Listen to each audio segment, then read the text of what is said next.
2021 sees an iconic brand enter a team in Formula One for the first time in over 60 years. Aston Martin may be famous around the world for being the car that James Bond drives, but actually they've got a very rich motorsport history starting all the way back in the early 1900s here at Aston Hill.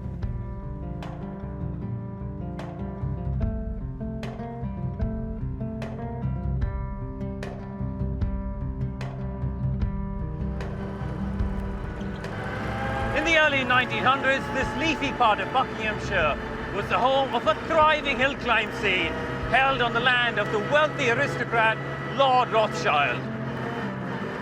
Lionel Martin was a winner here in a car he'd specially built with his business partner Robert Bamford. When the pair started making their own cars, Martin's wife suggested that they named it after the site of their early successes, and the name Aston Martin was born. This Aston Martin speed model that I'm driving today was built in 1937 and had success both before and after the war. Lionel Martin was keen to grow the Aston Martin brand, and he saw motorsport as a vehicle to do so. Funded by the wealthy young Count Zebrowski, a man so rich he apparently owned a large portion of Central Park in New York, they started entering prestigious Grand Prix all across Europe and even scored podium finishes in their first season. The death of Zebrowski a few years later put an end to the lavish funding, and Martin was forced to step back from motorsport and sell the company. But the name and reputation of Aston Martin had been well and truly established.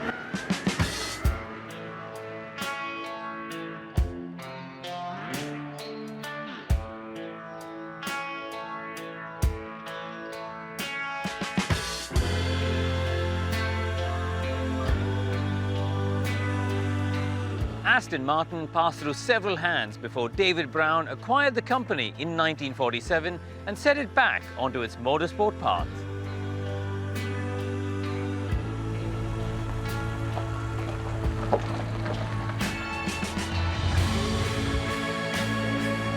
The pinnacle of that era came in 1959 when they beat the likes of Ferrari and Porsche to win at Le Mans as well as the World Sports Car Championship. Now the winner pulls in to be submerged beneath a seething mass, eager to acclaim a resounding victory. At the same time, Brown had taken Aston back to Grand Prix racing, now of course the Formula One World Championship.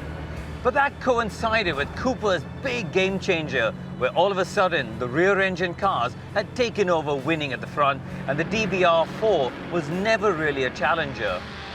Despite scoring a point on its debut, the team weren't really competitive, and at the end of 1960, they pulled out of Formula One.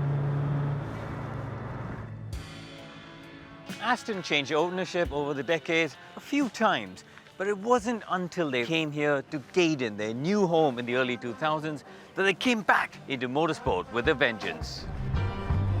In the past 15 years, Aston Martin have been at the sharp end of GT racing, taking a multitude of GT class wins at Le Mans, as well as various GT championships around the world. In 2018, the company dipped its toe back into Formula One by becoming the title sponsor of Red Bull Racing. And Red Bull Technologies and Aston Martin have also collaborated on producing the Valkyrie, a super hypercar that's about to hit the roads. The big change came a year ago when Lawrence Stroll led a consortium of investors who acquired a stake in Aston Martin.